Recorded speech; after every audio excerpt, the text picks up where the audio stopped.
2, 3. Bismillahirrahmanirrahim. Assalamualaikum warahmatullahi wabarakatuh. Alhamdulillah hadana li hadza wa ma kunna nahtadiya laula an asyhadu an la ilaha illallah. Alhamdulillah di kesempatan pada sore hari ini sahabat-sahabatku semuanya. Jumpa lagi bersama dengan channelnya Mas Tony. Ya oke. Mas Tony channel, jangan lupa di-subscribe. Jangan lupa di-like dan di-share. Meskipun videonya tidak terlalu manfaat, saya kira manfaat kalau kita melihatnya dengan rasa sambat.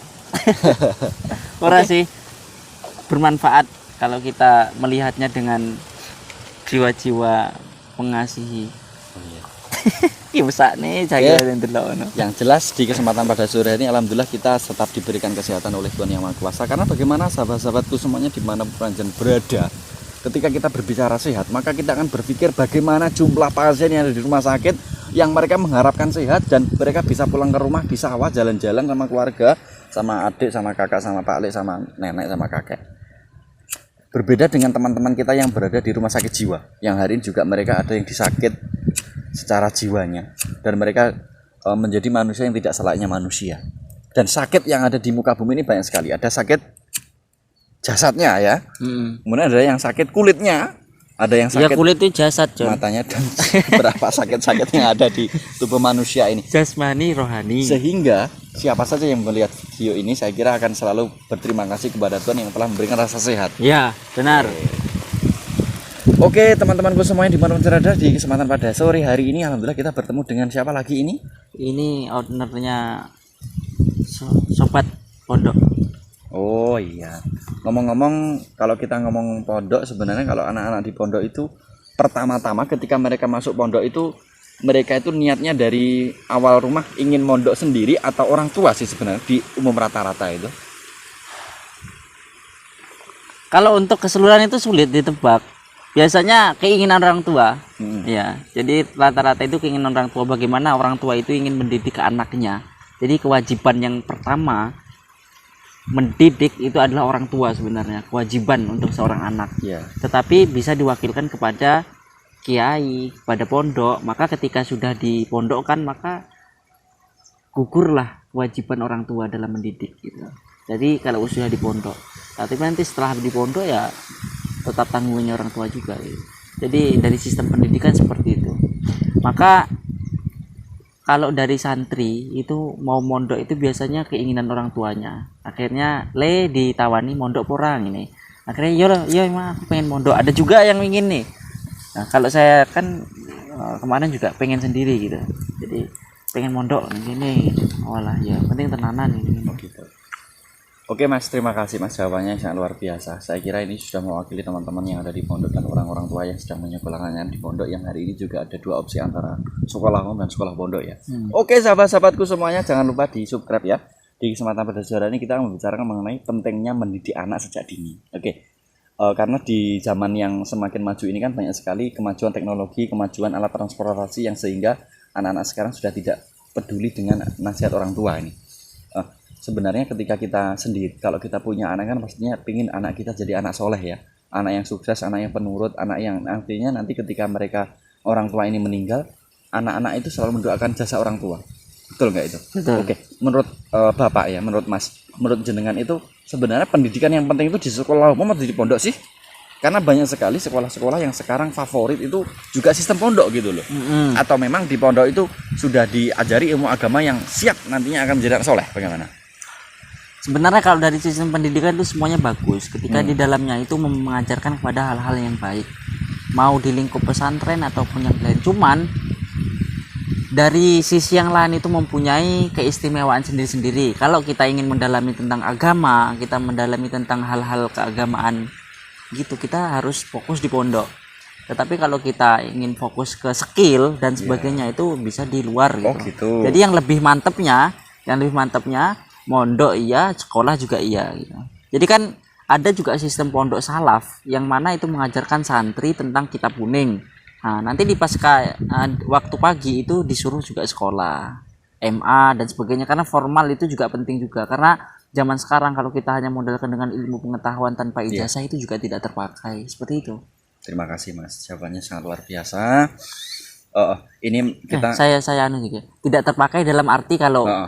yang memerlukan ijazah gitu, bukan dalam arti dalam tidak terpakai dalam masyarakat tidak, tetapi dalam arti ketika ingin di perusahaan itu kan ada syarat tertentu, ada ijazah S1 misalnya. gitu. Gitu, ya. Oke, dalam hal ini kita lebih menekankan kepada sisi pendidikan dalam artian begini, Mas. Ada orang tua yang mendidik anak itu memarahi anak-anaknya, sehingga anak itu menjadi anak yang suka dimarah-marahi, yang berakibat anak itu suka melawan. Ya. Akhirnya dengan teman-teman itu berani. Juga ada anak-anak yang dididik orang tua di rumah, di sekolah ataupun di pondok itu dengan dibiarkan, artinya mereka tidak dihukum ketika mereka melakukan sebuah pelanggaran dalam aturan rumah atau aturan dalam pondok, itu mereka mendapatkan punishment tapi tidak dibiarkan begitu saja, sehingga mereka sadar dengan sendirinya ketika melihat teman-temannya waktu bangun, mereka malu ketika teman-temannya sudah bangun. Iya, iya. Dan juga ada yang pendidikan yang sifatnya ketika belum bangun digerujuk air, bahkan juga ada yang dipukul pakai tongkat pramuka.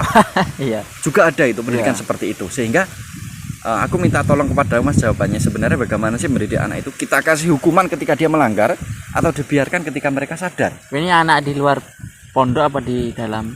Ini sifatnya opsional secara regional dan general saja. Maksudnya secara umum bagaimana sih mendidik anak itu kalau salah kita ingatkan atau dibiarkan agar paham, Ya kalau sadar. kalau menurut saya ya, menurut saya kalau Secara seorang anak itu tidak ada yang ingin dimarahi, karena juga sifat seorang anak itu, apalagi seorang jiwa kecil pemuda itu kan ingin mencoba hal-hal yang baru. Ketika membuat kesalahan itu jangan langsung dipukul, Oh, gitu. tapi ditegur, dinasihati bahwa anak itu juga kan tidak lepas dari orang tua, tidak jauh dari pohon buah tidak Buah jatuh tidak jauh daripada tidak jauh dari pohonnya. seperti itu. Maka ingat-ingatlah ketika mudanya bagaimana gitu.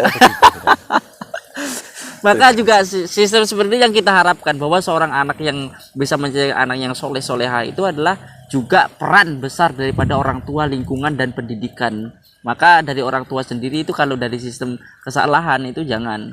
Maka ada beberapa tokoh atau bahkan di Sayyidina Ali kan cara mendidik anak itu mempunyai sistem tersendiri. Kalau kecil itu Bisa di Sayyidina Ali yang istrinya Fatimah. ya, Radhiyallahu dilihat seperti anha. raja gitu, jadi turuti semua karena itu adalah masih kecil itu. Nanti persahabatan, nanti udah Pak jadi teman, itu kan seperti itu. Di sistem pendidikan itu Maka harus itu secara psikologisnya seorang anak dan orang tua itu dekat gitu, ketika anak mempunyai masalah itu mudah bercerita. Kecuali kalau dalam hal agama ini diajarkan emang kalau seorang anak kecil itu kalau dia meninggalkan sholat, kalau misalnya disuruh sampai umur berapa 15 tahun iya. ya, itu kalau misalnya dia tetap tidak mengerjakan sholat itu dipukul gitu. Masya Allah, seperti itu ya pendidikan di Islam, seperti itu ya. Pukul itu dalam arti ini ada yang umur 15, ada umur 10 gitu. Pukul di sini di dalam secara terminologi dan secara definisi definitif kan akhirnya menemukan bahwa pukulan itu bukan pukulan yang bentuk nyata kan. Iya. Pukulan dalam artian bentuk kita mengingatkan dengan memberi contoh mungkin, Memberi contoh atau dan mungkin sebagainya. bahkan kita menyindir. Tapi kalau pukulan langsung juga nggak apa-apa. Nggak apa-apa. Ini kalau dia meninggalkan sholat. Jadi tutuk aja. Tapi bukan berarti nutuknya dengan emosi dan sebagainya. Ini adalah salah satu kasih sayang seorang ayah, seorang ibu misalnya. Kenapa mukul? Karena dia tidak mengerjakan kewajiban sholat dan sebagainya. Karena untuk apa pukulan itu? Ini dijelaskan bahwa pukulan ini nanti akan menjadi saksi ketika di yaumul kelak. Jadi pentingnya mendidik anak sejak dini memang sangat ada Iya, dituliskan di dalam iya, sebuah ada. catatan jurnal maupun catatan buku untuk mengingatkan bahwa memang penting ya pendidikan untuk anak itu ya. Sangat Di penting. hari ini kita disibukkan dengan adanya teknologi ini, banyak sekali orang tua yang melepaskan anaknya untuk bermain teknologi dan dibiarkan begitu saja. Ya itu maklum ya, saya kira di zaman yang sekarang ini banyak sekali orang tua yang tidak memperhatikan masalah sholat terhadap anak ya. Iya. Terutama anak itu yang penting sholat, yang penting sekolah, disangoni, kemudian main sama teman itu cukup ya. Yang paling berperan itu HP. Bahwa anak kecil itu belum bisa membedakan mana yang baik dan mana yang buruk. bahwa semua di HP itu bisa diakses. Makanya kan sekarang ada sistem kayak pembuatan email dan sebagainya, itu kan ada untuk sendiri atau untuk orang lain, kan bisa diawasi dari jauh juga dengan email itu. Maka untuk orang tua ya seharusnya terus diawasi. Iki enak ndelok cah cilik ya, itu bukanya nggak genah-genah, kan masih kecil, game, kemudian video-video ini yang seharusnya tidak dibatasi. Kan kalau kita upload video di YouTube itu ada khusus untuk anak kecil, ada orang dewasa. Ini kan dia terbuka karena emailnya tidak disetting dari awal gitu. Seharusnya untuk khusus anak kecil gitu. Jadi tontonannya ya Gor Unyil, si Unyil, Upin Ipin dan sebagainya seperti itu yang. Tapi walaupun kartun itu juga harus dari ada sisi pendidikannya juga. Oke, terima kasih Mas sudah penjelasannya yang sangat luar biasa dan panjang lebar mengenai tentang pentingnya pendidikan untuk anak ya. Iya, penting Yang sekali. jelas pendidikan untuk anak itu tidak terlepas dari orang tua yang selalu memberikan kasih sayang setiap hari. Betul. Karena manusia itu sebenarnya ketika kita melihat bahwa sampai hari ini kita tidak lupa bahwa pendidikan itu sejak dimulai dari Buayan, Boyan hingga liang lahat. ya, jadi ketika masuk liang lahat juga ada pendidikannya di sana. Pendidikan Maksudnya bagaimana cara sampai mencangkul. liang lahat itu ya ketika wafat, nah itu udah berarti udah berhenti, Sudah nggak belajar ya? sudah gugur kewajiban untuk menuntut ilmu itu. Kalau Jadi udah bisa wafat. dikatakan kalau misalkan orang-orang yang lagi di sawah, Ya. orang-orang yang lagi kerja di sawah, yang kerja lagi di bangunan, anak-anak yang sedang lagi main layangan, itu juga salah satu pembelajaran dari mereka sendiri. Iya, Mereka terus belajar gitu ya. belajar, Secara tidak langsung meskipun dari rumah tidak niat belajar, mereka tuh belajar sebenarnya. Belajar cara mencari uang lebih banyak gitu ya. Iya, betul. Dan belajar bagaimana mengulurkan layangan biar layangan itu biar tetap tinggi terbang sampai langit 7. Nah, betul. Makanya kalau dari pembelajaran itu kan bukan hanya dari sistem keagamaan, tapi kita lingkungan, alam itu juga kita kan belajar, melihat hewan seperti ini kita kan belajar juga dan sebagainya. Maka sistem-sistem seperti itulah yang perlu selama manusia masih bernapas, di situ masih ada kewajiban untuk belajar. Karena belajar itu wajib hukumnya bagi seorang muslim dan muslimat seperti itu ya. Iya. Oke, terima kasih Mas. Untuk pertanyaan yang terakhir ini mengenai tentang pembelajaran yang sangat penting yaitu pendidikan agama. Kalau agama di sini lihat memang tidaklah seperti yang kita duga, karena agama itu sebenarnya kalau dilihat secara pengertian kan agama kan ageman, apa yang dipakai iya, kan. betul. Terus kalau kita lihat banyak sekali orang-orang kalau di Indonesia ini ketika di sekolah mereka berseragam sama rata. Iya, sama rata. Beda kalau di pondok. Mereka pakai kopiah, mereka pakai celana, pakai baju yang beda. Apa sih filosofi dari itu Cak Tri mengenai perbedaan itu? Kalau di sekolah kita sama, kalau di pondok-pondok itu pakai apa gamis ya bahasanya. Wis ngono kuwi piye cara gampangnya? Iya, karena sistem kita diatur oleh sistem. Kalau di sekolah itu kan kita mengikuti pemerintah, Ya. yang mana situ sudah diterapkan pakaian ini, hari ini dan sebagainya. Bahkan juga dari seragam pun sudah disediakan kan dari sekolah-sekolah, karena itu mengikuti aturan. Tapi kalau pondok salap pun sebagian ada yang mana itu ketika hari ini harus pakai baju putih gitu. Tapi kalau salap nyel biasanya tidak mempermasalahkan masalah pakaian. Wis, yang penting rapi, gue songkok, gue koko dan sebagainya, sarungan ngono. Itu berbeda-beda, tidak dimasalahkan. Kalau untuk seragam sih tidak terlalu dipermasalahkan. Yang penting sistem pendidikannya bagaimana, cara menangani anak yang ketika mendapat masalah itu bagaimana cara menegurnya. Bahkan ada beberapa kasus gitu kan. Luar biasa Mas. Beberapa kasus yang mana ini mencoreng nama baik pondok ini gara-gara pengurus yang Oke, jangan terlalu diperpanjang, keras. jangan emosi. Ini maksudnya harus kita bahas sedikit lah mengenai hal seperti ini, karena kita walaupun sebagai pengurus di pondok itu harus mengerti kita membawa nama pondok, kemudian anak orang juga gitu, menginterogasi itu yang biasa saja lah. Oke. Terima kasih Mas, maaf jangan marah-marah ya, karena ini kita ngobrol santai, kita ngobrol secara kekeluargaan. Canda jangan temperamen, Anda jangan mengeluarkan kata-kata yang di situ sifatnya seperti amarah api. Oh tidak, ini bentuk sayang saya dengan teman-teman. Oh, jadi justru ketika kita marah, ketika kita menghukum anak-anak kita, itu justru itu bentuk dari wujud kasih sayang. Bukan menghukum dengan keras, maksudnya saya menyampaikan sebenarnya karena saya sayang dengan teman-teman. Gitu ya. Jangan sampai kelewatan dalam hal-hal seperti itu. Ini sangat disayangkan. Terima kasih Mas, karena waktu sudah mepet dan kita sudah lihat waktunya ini hampir sudah jam sekitar 4 lebih 15 menit ya. Iya.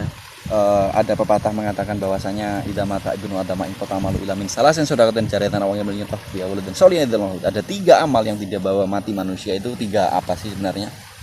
Yang pertama yaitu amal jariah. Mm-mm. Amal jariah yang berupa harta benda yang kita infakkan, yang kita sedekahkan kepada orang, kemudian dibangun atau digunakan untuk hal yang baik. Selama itu digunakan, maka sampai kapanpun akan mengalir kepada kita. Alhamdulillah. Kemudian yang kedua shadaqatun jariyatun Iya. aw ilmin yuntafa'u bi. Ya, ilmu yang bermanfaat kita sampaikan kepada teman-teman, kita sampaikan di lingkup pendidikan, atau walaupun sedikit balaguni walau ayah, kata Nabi kan. Walaupun kita mengetahui sabar itu sebagian dari iman, kita Oke, sampaikan. Mas, jangan dipotong dulu sebentar, ini ada spasinya. Karena ketika kita melihat hal semacam ini kan sebenarnya jariah ya tadi. Kita jariah. ngomong ilmu yang bermanfaat. Dan sekarang banyak sekali ilmu yang tidak bermanfaat seperti judi slot. Kemudian game. Iya.